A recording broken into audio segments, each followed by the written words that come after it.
Welcome to We the People, where we discuss the good, the bad, and the within community, culture, and politics. I'm your host, Fallon McClure, aka the Policy Princess, giving you all the details on all the latest topics. Don't forget to like and subscribe and let me know what you want me to discuss. You can also catch me every other Thursday on mixx106radio.com. Last week, Fallon, and I'm gonna get to what I think of it, but the big talk was the Department of Justice, the DOJ, that's what their acronyms are. The Department of Justice came down with this big old report that aligned itself with a little report that was done about 2 years ago. There was a little report done by a little lady that's about 4'11". I am 5'3". Five. Give me all my inches. You did a report about 2 years ago. I did. And while you were doing better solutions. Right, better solutions forward. And while you were doing the report, I'm getting text messages from elected officials like, who does she think she is coming in here, blah, blah, blah, and everything. But the DOJ did a separate investigation and everything, and they concluded that everything that you put in that goddamn report was spot on and more and beyond. Absolutely, yeah. So, all right, we're gonna give you a moment. Now, Larry, go ahead. Now, go ahead, laughing to almost not cry because the way them people came for me, they did. I was the problem. And talking about something, I was so horrible and mean. And yeah. They say you were mean. Y'all could have got ahead of this 2 years ago. Yeah, they say you were mean. So let's talk about. I pulled it up. Yeah, pull it up. So we can talk about the DOJ's conclusion. Right. We're talking about Fulton County Jail. Fulton County Jail. And we're talking about how bad it was. In the Wright Street facility specifically. Yeah, specifically Wright Street. And what steps needed to be taken to correct it. And what you all saw when y'all did the report first. Yep. And they were horrified and said y'all out of y'all goddamn mind. Yep. Now the federal government has come in and confirmed everything y'all said. So for the record, they tried to say that, I'm just up here being all extra. Yeah, they say you were grandstanding. They said I was grandstanding. Right. But it was number one, how do you grandstand when you were invited by the chairman and put on the agenda? Right. He invited me to come. I came. Right? You know what I'm saying? Right. This wasn't, I was in public comment and wouldn't leave. Right. I stood up there in front of that board for at least an hour. Yeah, it was over an hour. And they started attacking me personally. Yeah, it was. Right. It was. And you were like, when I text you, I can't take no more of this. Right. You texted me talking about hold your head up. Because you thought, I wasn't holding my head down in shame. I was not holding my head up because I was about to roll my eyes and I knew I was on camera. Right, because you can see the anger on your face, what the fuck? And then they're just gonna be they're gonna dismiss me as angry black woman. Right. Listening to what I had to say. Right. I don't know if you know this toward the end. My colleague Ben, big shouts to Ben. Shout out to Big Ben. Yeah, he did. Work on that report. He did. And at the end though, I had to I don't know if y'all know this. I whisper in his ear and tell him to tell them what to say. Right. Because if I said one more word, you about to go off. You can see it on your face though. It was what the? You kept on looking what the? Go ahead though, fella. Because it's how y'all attacking me personally when people are dying? I know I've been being silly or whatever, but at the end of the day, people were dying. Right. And we were trying to help. Right. And did some extensive research. And you want to attack our methodology and stuff. Why is it only one day? Because y'all wouldn't give us the open records. Why wasn't it, Right. Everything was set up. But anyway, back to the DOJ. Right. So the DOJ's high-level conclusions. So, they found in their report that there's no adequate protection from violence, including sexual abuse, especially with vulnerable populations. And major contributors to that include poor classification practices and lack of other remedial measures. Right. So when we talk about classification, if you're not aware, when people enter the jail, they look at their tattoos, their record, etc., and decide where they should be housed. Oh, I didn't know. And so they're classified in various levels. Right. I guess, depending on like their propensity for violence, depending on if they have special needs, like, you know, mental health issues. I don't know, maybe they're on dialysis, if they have medical, like whatever. They go through people's history. Right. And they classify them. Okay. And so what this is saying is they have inadequate classification processes. Okay. And so that's leading to violence and abuse because you're putting people that shouldn't be together perhaps in the same dorm or even the same cell. Right. So that's number one. Number two, excessive force without adequate justification, including overuse of tasers. So this is excessive force by the deputies and personnel at the jail. Right? That are supposed to be protecting these people, right? Right. And they're saying, I guess some of the reasons for that was understaffing, poor training, and supervisory failure to contribute. Right. So we knew it was understaffed, right? Right. And I get it to an extent. People are like, well, who's going to work there if y'all want to work there if y'all keep talking about how, but y'all have opportunities to fix this, right? Mm-hmm. Okay. Next, living conditions do not meet basic standards.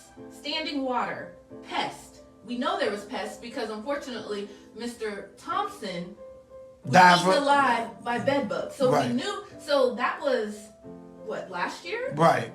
So clear, there was still pests. Right. Deficient laundry services, unsanitary meal serving, and lack of nutrition. Wow. Let's see. Provision of medical and mental health does not meet constitutional standards. Includes a lack of responsiveness to emergencies and mental health needs. We saw that time and time again, right? Because how does someone get so emaciated? Because when we saw the before and after pictures of Mr. Thompson, like, it's burned into my memory in a way that I wish it wasn't. Right. But it's, you know, having to look at this as part of the work. But, like, that doesn't happen in one day. Right. You know, that's overtime. That's overtime and a prolonged. And so we know his name, so we can say his name and send prayers and stuff for his family. But how many others, you know what I'm saying, are dealing with those situations? Right. And then restrictive housing conditions pose a substantial risk of harm, including acute mental illness and self-injury. Restrictive housing used to punish people in mental health crises in violation of the ADA, the American Disabilities Act. So people are having a mental crisis already, and you're punishing them through restrictive housing. So we already know, like, people isolated has severe detriments to mental health. Right. We already know that, period. Right. But you are putting people that already have known mental health issues. Right. And you're further using that as a punishment because they're in crisis. Mm-hmm. Failure to provide special ed services to 17-year-old boys and girls in violation of the Education Act. Because even though they are incarcerated, if they're under 18, they're still supposed to get services for school and other stuff of that nature. Right. They weren't doing it. They're not doing it. Wow. Black people disproportionately represented in the jail, therefore disproportionately experience harm. So that is not on the Fulton County Sheriff's Office. That's on APD and all these arresting agencies where why are black people disproportionately represented? Because we it's a slave catcher system. We know. Right. I mean. Right. But yeah, so that's something that I think we forget about. So when we talk about all these harms and stuff that are happening, they're disproportionately impacting people that look like us because we are disproportionately represented in the system. All right, so let me put on the scuba suit and let's dive in, okay? Mm-hmm. What do you say to people that say that your report and this DOJ report wants to just open a jail and just let everybody go? What do you say to that? So, never once did we say that there should be abolition. Okay.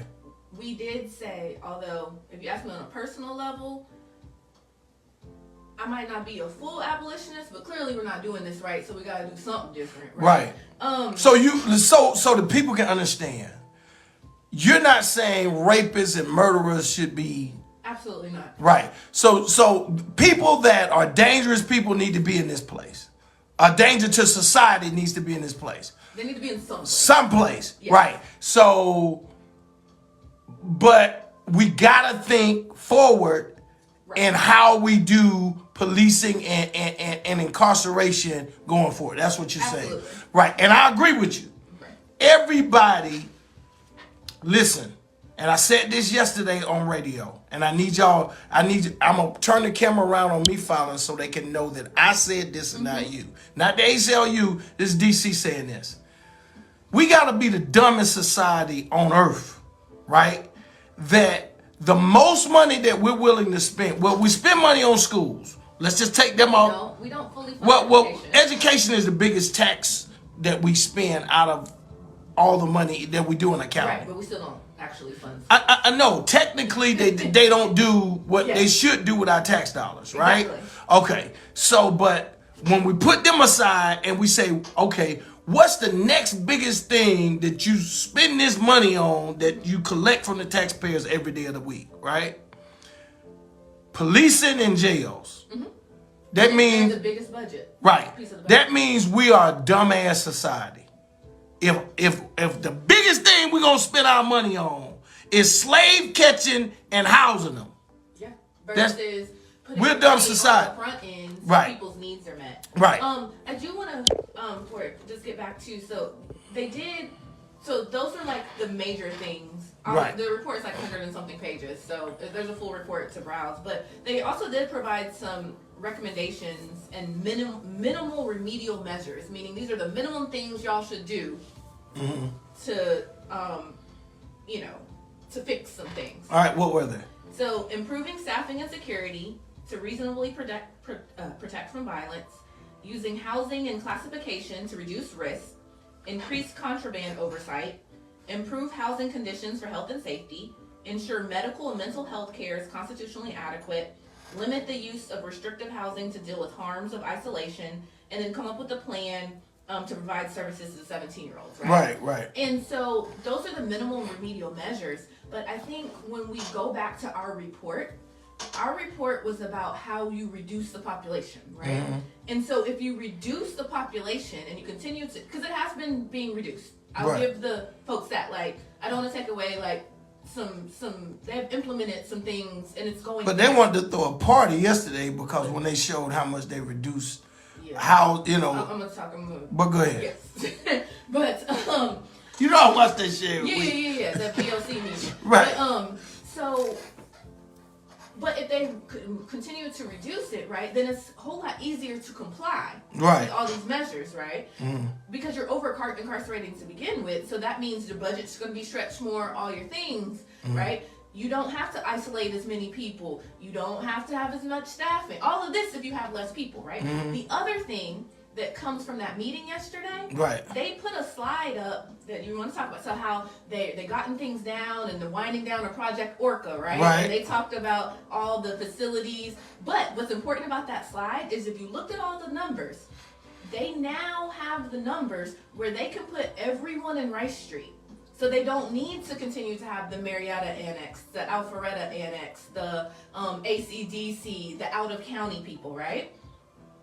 So theoretically, if you're not now having to man all of these extra facilities, we can manage one facility. So while they're celebrating, okay, right. So there's not a need to build a new jail. There's no need to take over ACDC. Right. And we should continue to reduce harms by depopulating the jail with people that don't need to be there. But the strategy that most people do is they stress the system to show the need that they have to have, right? They do that intentionally. Absolutely. They put everything in disarray to say, I need a bigger budget. That's just a method that has gone on since time has begun. Where has that gotten us? Nowhere. And so the bottom line is, what has to happen on the political side is, the political side has to say, we don't give a shit. We are going to use technology. We're going to use all of these reports to reduce the size of housing people, because we house them, we're responsible for them, and there's a liability on the taxpayer. We're going to reduce that liability, right?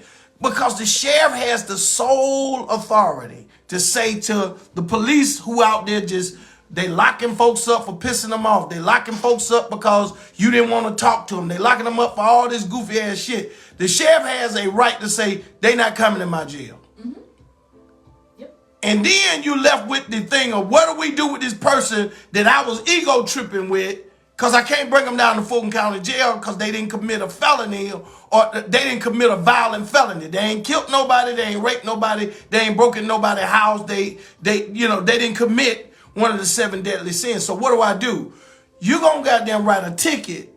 We gonna send them to the... How about you don't even write a ticket? You stop ego tripping to begin with. Right, but we send them to the PAD program and let a licensed attorney who's board certified with the solicitor's office or the magistrate say, okay, you did what? No, this person go home. Or this person gets an ankle monitor and they get to come to court. So I do think you're on the right track there. I know when I was a solicitor, and for the record, I was not a solicitor in Fulton County. Okay. I was a solicitor in another county. Okay. Another metro, Atlanta County. I'm Metro County, yeah. Were you a good solicitor? I was. I remember one time, it was almost strange. A guy told me, and I mean, I'm joking, but I'm serious. Okay. He told me, he was like, man, this has been one of the most pleasant court experiences I've ever had. And I was like, oh, really? And I'm like, because I felt like I did my best to be efficient, to get people in and out. Like, especially, like I said, I'm dealing with misdemeanors, so people missing work and being here all day, like, I don't think that's appropriate. Right. But another thing I was thankful for, you know, I'll just go ahead and put it out there. So I was a solicitor in Douglas County. Okay. And I am thankful for the elected solicitor there, Sonia Compton. Okay. Hey, Sonia. I know her. Yeah, great lady. Yeah. But what she did is she gave us, like, she trusted us and gave us, like, authorities. So, like, I could look at a case and I could be like, I don't like what the deputy did, or I don't think this should be this. I could change it. I could dismiss it. Or if I wasn't sure, I could have a conversation with her and be like, I'm unsure about this. You know what I mean? When folks weren't necessarily maybe doing good jobs on certain things, she would talk to folks and be like, you know, we got to do better. But she was not afraid of us dismissing a case, or didn't want it to be like, oh, these number, you know, my number's gonna look bad or something. And then I also I built rapport with the judge I was in front of, right? Because courtroom me is different than than radio me, right? And so I was good at what I did, and so I remember one time there was a young guy, and he had been put on probation, and before Miss Compton got there, they would run probations consecutively. I mean, not consecutively, consecutively instead of concurrently, meaning that you might have 2 charges, but it's 2 misdemeanors. So then, but instead of having 1 year probation, you have 2. Right. And what happens is people, when they plead, they're not totally understanding of that. So now you end up with people being on 2, 3, 4 year probation for misdemeanors. Right. Which to me shouldn't happen, right? Because the max of a misdemeanor is a year in jail, $1,000 fine. So you shouldn't be on probation for 3 years. Right. And the other thing that they would do is they would toll probation, meaning if you missed a check-in, or they would toll it if you can't pay this month, so then it wouldn't even count, right? So you're thinking you're going to be done on this time. But anyway, my point is, this young guy comes in his uniform, his work uniform, and he's like, and it was he had a probation violation because he got a traffic ticket in a different county, which is a violation, right? Right. And the judge... But that's dumb as hell, though. Right. A traffic law is a criminal defense. A criminal offense. It's a violation of his probation. He's done nothing the whole time. He showed up, he's paid, he's done everything. And the judge wanted to give him some jail time. For a traffic offense. For the violation. The violation is the traffic offense, though. That he already has cleared up, paid, took care of before he even showed up, right? But I need the people to understand this. Right. This dude, whatever they charged him with in the beginning, which was again a misdemeanor, so I think it was probably marijuana possession. Okay. Like that. Smoking marijuana. That ain't gonna kill nobody else, but give him lung cancer. Right. Right. Yeah. Okay. Right. And so, and at this point, he's been on probation for over a year at this point. Whatever. Right. And so the judge is like, he wants to go jail time, and I was like, because the way it works in probation revocation is, at least there, is like I make a recommendation, public defender can make a recommendation, the judge can decide, right? And I just remember the judge called me up to the bench and was like, Miss McClure, I don't know about, and I was like, no, I don't think he needs to go to jail, like, I'm fighting for this man as the prosecutor, because I think this is wrong, right? And the judge was like, well, okay, Miss McClure, if you say so, but it's on you. If you come back in here on another violation or whatever, that's going to be on you. And I'm not. But what judge? Come on, these people got law degrees and we think they big thinkers. What the fuck I want to put a man in jail, first of all, for smoking a joint. Yeah. And then second of all, for a traffic offense. And he's been a productive member of society. Why should that's the way they had always done it, right? Wow. Because back to, I know we talk about the slave catcher system and all that. Right. That's because of how it's always done, right? Yeah. And so in his mind, this is business as usual. Right. This is this young man's life. Right. He couldn't have been over, he was 25 or young. So it was like, this man, like, he missed work. He's now going to lose his job. Right. He's going to lose, and like. Who has he harmed? Right. And the other thing too is, he didn't even have to show up. He could have just been like, man, I ain't going to deal with this. He showed up, trying to take care of it, had took care of the ticket, had done everything he was supposed to. You know what I mean? And so, I guess back to your original question, and how we got started on this, yes, people with misdemeanors and the whole idea of, so when you were saying they need to be able to sit with a solicitor or whatever and get stuff resolved, solicitors have a lot of power. Right. We won't listen. Here's what shouts out to Solicitor Gamage. I think he has been doing a good job. Listen, here's what my point is. I want the best thinker in the world, or some of the best thinkers with them law degrees sitting in those positions. And I'm willing to pay them. I'm willing. I need thinkers. I'm willing to pay more. I'm willing to pay more money. And I think everybody with a law degree deserve to have a great six-figure salary. I believe that. Every damn body with a law degree and they done passed the bar need to have a six-figure salary, right? Yeah. But I want the best thinkers because I need people to realize I'm not finna put a working man in jail for smoking a joint and speeding and getting a damn speeding ticket because I'm taking a person out of the tax-paying roles and putting him in the criminal side and he ain't harmed no goddamn body. Yeah. I want the person out there that's violent, that don't see right from wrong, that's using weapons, that's in gangs, that's selling, that is selling little girls on the damn, what they call it, trafficking little girls. I want them molesters. I want all of that shit. I want y'all to go hard at them. But a dude smoking some damn weed and he didn't in turn get a damn ticket for speeding, you're not putting him in jail. You're not going to even put him on a damn ankle monitor.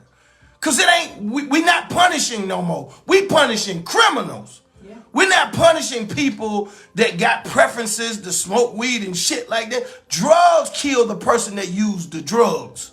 Mm-hmm. That's who they kill. That's who they harm. Do you understand what I'm saying? But it's also interesting to see how they're starting to look at drugs differently in other communities. Right, with the opioid crisis and then the fentanyl crisis. Right. It's very interesting to see how when it was crack, it was, oh, those people are terrible, can't figure it out. Now it's a disease. I do think it's always a disease. And I'm glad that they are seeing, but it took a bunch of white people to be strung out and have issues. It's always racism. I'm also a little afraid because now when it comes to fentanyl, like I understand how dangerous it is, but now they're going back to some of these, I think, bad policies in order to try to, like, I want to say it was out, maybe, I don't know, Augusta, Athens, somewhere area out there. They charged a felony murder for a baby, I think, touched some fentanyl or something, a baby or a child. I'm not sure the exact details, but someone had some fentanyl. They're a user. Charged the user with felony murder. Mm-hmm. Typically, felony murder is like reserved for you go and rob a store and someone gets shot and killed during the It's manslaughter. Right, and I'm not saying that people shouldn't have to deal with the consequences for their drug use. But I don't know that felony murder and life and therefore that's how they make it into felony murder. That's some bullshit. But my point is, and when they start doing stuff like that, you know it always comes back 10 times harder on us. Right. And so that's why I'm concerned. Right.